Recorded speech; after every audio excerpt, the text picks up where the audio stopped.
प्रधानमन्त्रीसँग मध्य प्रदेशका सांसदहरू छलफलमा प्रतिनिधि सभाको पहिलो बैठक। यस्तो छ कार्यसूची। राष्ट्रिय सुरक्षाको विषयलाई पुनः परिभाषित गर्नुपर्ने प्रधान सेनापतिको भनाई। एमाले संसदीय दलको नेतामा रामबहादुर थापा बादल निर्वाचित। महेश बस्नेतलाई राहत पक्राउ गरी अनुसन्धान गर्न माग गरिएको रिट खारेज। समयको निर्वाचन फागुन 22 मा हुने 20 गते मनोनयन दर्ताको कार्यक्रम। आज 8 बजेदेखि देशभर एसई परीक्षा। शङ्कर पोखरेलको राजीनामा माग्दै एमाले युवाहरू सडक प्रदर्शनमा। चुनावी धक्कापछि मधेसवादी दलको एकता र पुस्तान्तरणको तयारी। नमस्कार, नेपाली न्युज बुलेटिनमा यहाँलाई हार्दिक स्वागत छ। आज मिति 2082 चैत 19 गते बिहीबार, चैत शुक्ल पूर्णिमा। वैशाख स्नान प्रारम्भ, हनुमान जयन्ती, विश्व अटिजम जागरुकता दिवस। एसई 2082 को प्रारम्भ। अब समाचार विस्तारमा। प्रधानमन्त्री बालेन्द्र शाहले मध्य प्रदेशबाट प्रतिनिधि सभामा प्रतिनिधित्व गर्नुहुने सांसदसँग छलफल गरेका छन्। प्रधानमन्त्री तथा मन्त्री परिषदको कार्यालय सिंहदरबारमा हिजो भएको छलफलमा प्रधानमन्त्री शाहले सम्बन्धित जिल्ला र क्षेत्रबाट तत्काल गर्नुपर्ने कामका विषयमा सुझाव लिएका हुन्। जिल्ला र क्षेत्रका तत्काल गर्नुपर्ने कामका विषयमा प्रधानमन्त्रीलाई सुझाव दिएको छलफलमा सहभागी सांसद मनिष झाले जानकारी दिए।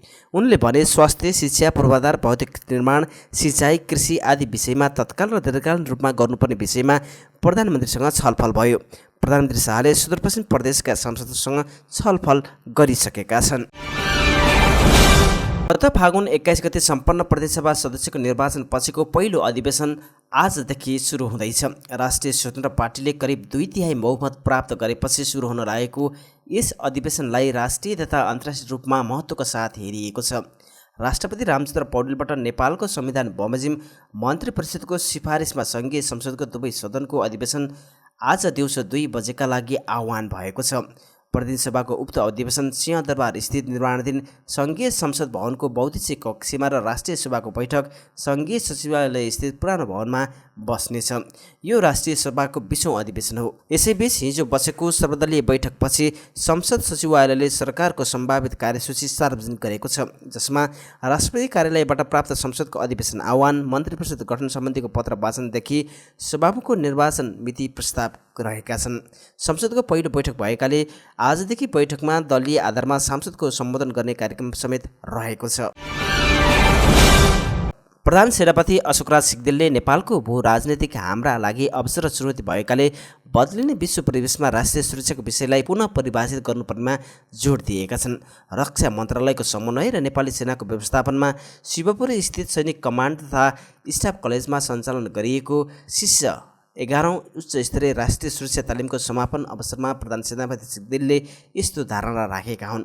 राष्ट्रिय सुरक्षा कुनै पनि एक निकायको मात्र जिम्मेवारीको विषय नभएर सबैको साझा चासोको विषय भएको बताउँदै उनले भू राजनीतिक प्रवृत्तिसँगै पनि जोडेर हेर्नुपर्ने खाँचो औल्याए। सो अवसरमा प्रधान सेनापति सिग्देलले 2 सातासम्म सञ्चालन भएको तालिमका सहभागीलाई प्रमाणपत्र वितरण गरेका थिए। रक्षा सचिव केदारनाथ शर्माले मायाको चिनो प्रदान गरेका थिए।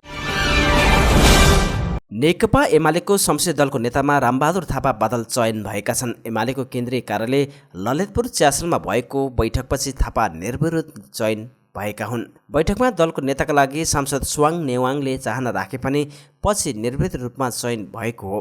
प्रतिनिधि सभामा एमालेका 25 सदस्य रहेका छन्।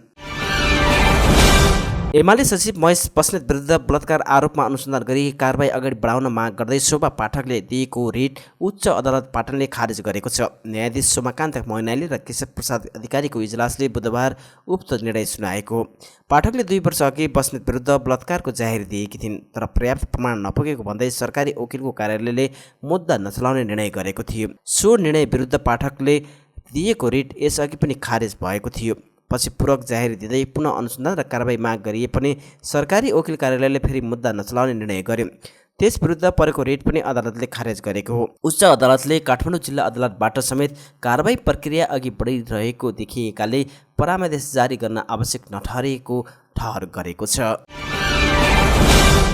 प्रतिनिधि सभा प्रतिनिधित्व गर्ने राजनीतिक दलहरूबीच संसदको पहिलो बैठकमै सभामुखको निर्वाचन सम्बन्धी प्रस्ताव प्रस्तुत गर्ने सहमति जुटेको छ। सभाका ज्येष्ठ सदस्य अर्जुन नरसिंह केसीको अध्यक्षतामा सिंहदरबारमा बसेको दलका प्रतिनिधि सभाको बैठकमा उक्त सहमति जुटेको राष्ट्रिय स्वतन्त्र पार्टीका महामन्त्री कविन्द्र बुर्लाकोटीले जानकारी दिए।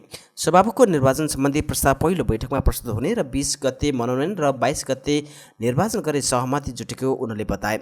दलहरूबीच संसदको पहिलो बैठकमा जेन्जी सहित सबै आन्दोलनकारीका सहितप्रति श्रद्धाञ्जली व्यक्त गर्ने तथा दलका शीर्ष नेताहरूको शुभकामना सम्बोधन गर्ने सहमति भएको छ।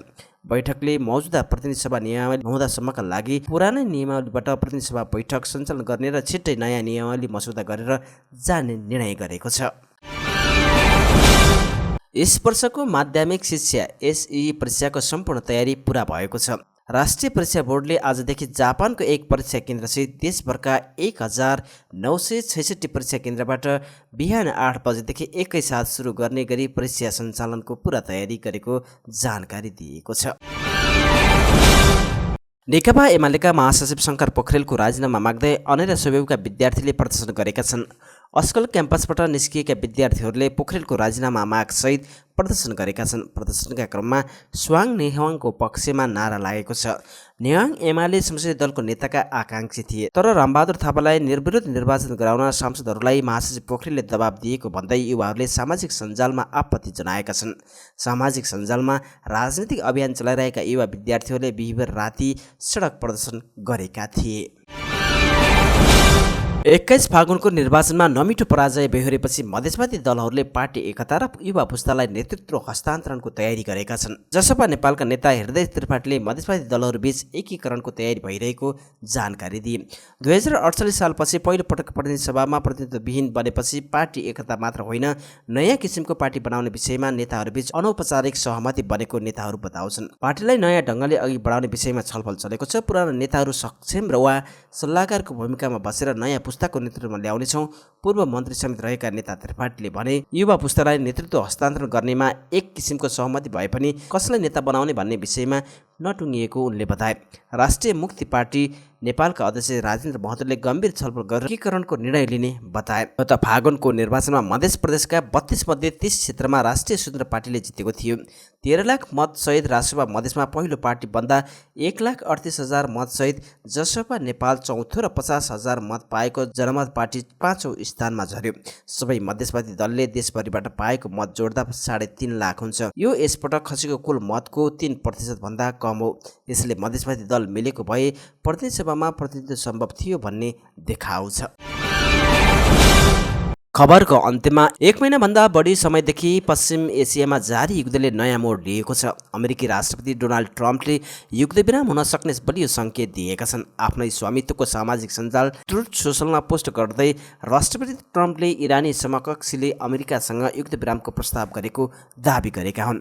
यद्यपि त्यसका लागि सुरुमा होर्मुजको जलक्षेत्र खुल्ला हुनुपर्ने उनको भनाइ छ। अन्यथा इरानलाई ढुङ्गी युगमा पुग्ने गरी पड्काइरहने चेतावनी पनि उनले दिएका छन्। इरानमा जारी युद्धबाट कसरी उम्कौँ भन्ने भाउताउका रहेका ट्रम्पले इरानी राष्ट्रपतिले गरेको भनिएको प्रस्तावकै आधारमा युद्धविराम गर्न सक्ने एक थरी विश्लेषकको आकलन छ।